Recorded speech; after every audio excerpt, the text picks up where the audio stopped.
Celebrating the most family-centered holiday while far away from home is never easy.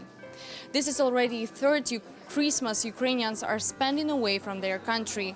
Despite the war, they are doing everything they can to recreate the atmosphere they once knew in peaceful Ukraine. We are at Ukrainian Christmas market where people gather together to celebrate and keep their traditions alive. Our guide at the fair was Soloha, a mischievous and well-known Ukrainian character who represents a typical Ukrainian housewife, reflecting the customs and village life of 19th century Ukraine. Today I came as a hostess to welcome relatives, friends and acquaintances. All our Ukrainian artisans are here with their crafts and food.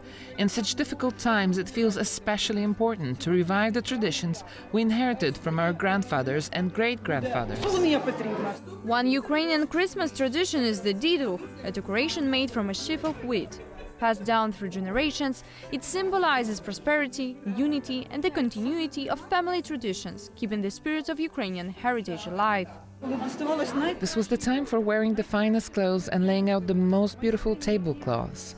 The artisans who hadn't had time for handicrafts all year would devote themselves in the autumn as the evenings grew longer to embroidering as much and as beautifully as possible with the harvest gathered before Christmas. They did this to decorate their homes, welcome relatives and friends, and celebrate the birth of Jesus. Traditions and food at the fair come from all corners of Ukraine, including occupied Crimea. We have the Crimean baklava. It's also a symbol of Crimea because it's prepared this way only here. These are small pies with potatoes, cabbage or apples. And our special touch is the coffee made in a jezve on hot sand, which ensures even heating and the thick foam typical of Eastern-style coffee. Christmas in Ukraine is a celebration of food. Everyone prepares what they love. Even the youngest bakers joined the fair, selling the famous Ukrainian nuts with condensed milk and medovik, a traditional Ukrainian honey cake with cream. I really love Christmas. For me, it's the best day. So many presents, such a great, joyful atmosphere.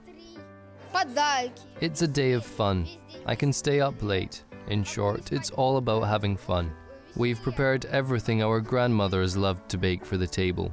Honey cake, apple pie, little nut pastries, and all our homemade treats. And of course, no fair would be complete without typical Ukrainian jewelry brought from Lviv and handcrafted by Olesya. The beads and ornaments help preserve the memory of a culture that the Russian war is trying to erase. If a rocket falls, let the new generation at least see that we exist, that we are Ukrainians. A legacy remains for our children, grandchildren and my friends, because this is our heritage. We are creating it today. I pray, listen to spiritual song, play the Ukrainian song The Sun Has Risen, and make these necklaces. From the sale of the necklaces, we help our soldiers who are currently fighting for our freedom. Even as Ukrainians do their best to create a festive holiday spirit far from home, they still deeply long to return and be reunited with their loved ones. Right now, I'm in Warsaw with just my mum.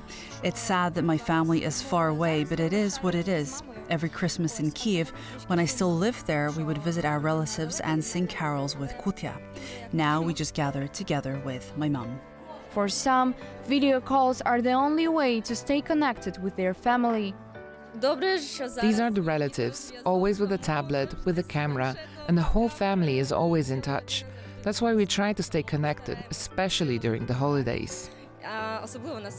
Far from home, but together, Ukrainians here are proving that even in exile, their traditions, culture, and sense of community endure. Anastasia Yanchenko, TVP World.